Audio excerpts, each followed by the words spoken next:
मेरी जीजियों से, मेरे जीजाओं से, बेटियों से, बेटाओं से।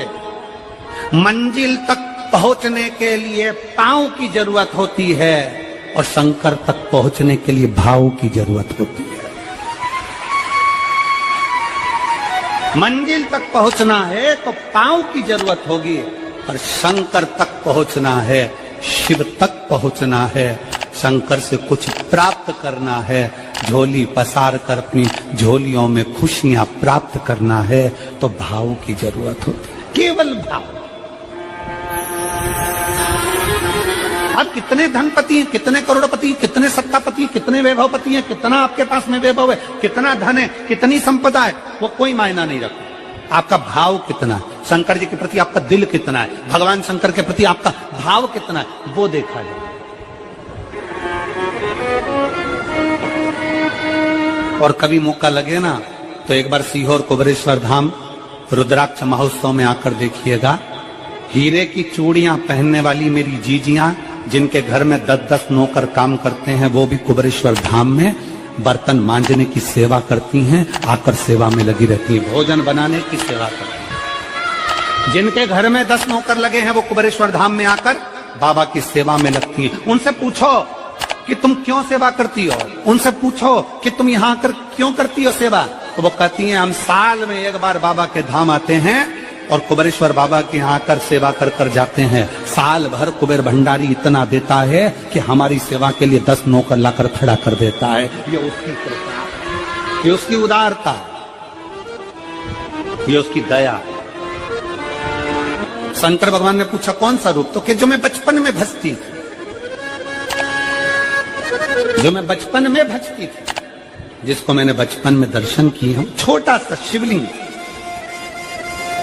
छोटा सा शिवलिंग, ठीक है, छोटा सा शिवलिंग का रूप शंकर भगवान रखने को तैयार है, ठीक है। शिवजी ने पूछा कि मुझे उठाएगा कौन। पार्वती जी मुस्कुरा कर कहती हैं सुनो भोलेनाथ, आप अगर अपने असली स्वरूप में बैठते हो ना तो दुनिया का कोई तुम्हें तिल भर नहीं हिला सकता, पर जब तुम छोटे से शिवलिंग के स्वरूप में हो जाते हो तो कोई बच्चा भी तुम्हें गोदी में ले लेता है, क्योंकि वह आपको भोला मानता है, वह आपको भोला मानता है,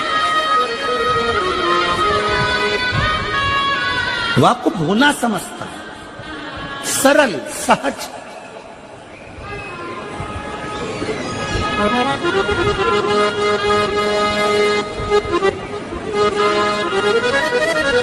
बहुत बड़ा दर्शन का फल है। शंकर भगवान की मूर्ति से दर्शन करने से ज्यादा बड़ा दर्शन का फल है शिवलिंग का दर्शन करना। स्वप्न में शंकर भगवान की मूर्ति को देखना, जटाजूट बांधे हुए शंकर जी को देखने से बड़ा फल है शंकर के शिवलिंग का स्वप्न में दर्शन करना। अगर सपने में किसी को शंकर का शिवलिंग दिखता है, सपने में कोई अपने घर से पानी चढ़ाने शंकर को जा रहा है, मैं लोटा भर के जल चढ़ा रही हूं, सपने में दिख रहा। और कई कई ऐसे भी होते हैं जिनको सपने में दिखने की जगह वो सपने में चल भी देती है।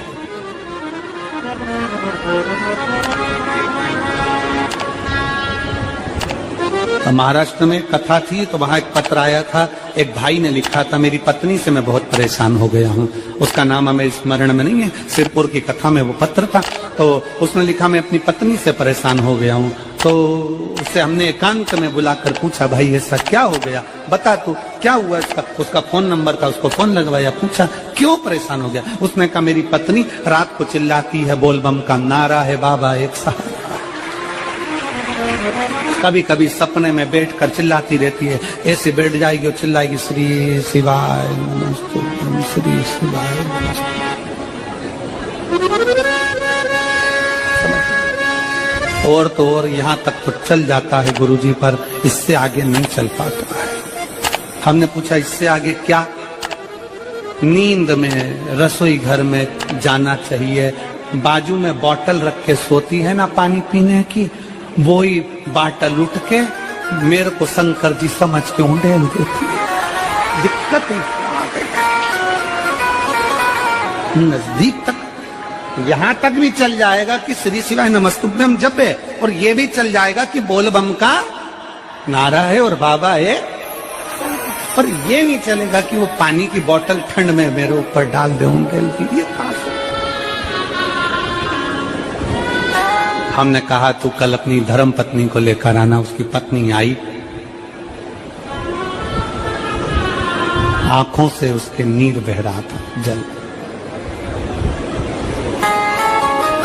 आंखों से जल बह रहा था। जैसे आज गाड़ी चलाकर लेकर आने वाले जो भाई थे, अब कमल जी आपने किसको भेजा था हमें नहीं मालूम, जो गाड़ी चलाकर आज लेकर आए थे हमको लेकर, उनकी आंखों में जल भरा हुआ था।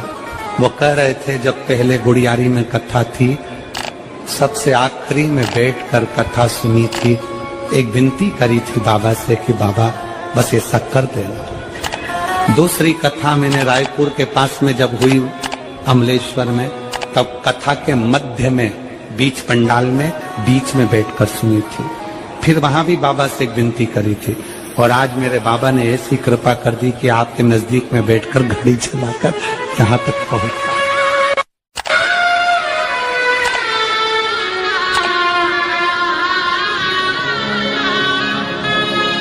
शिव कृपा।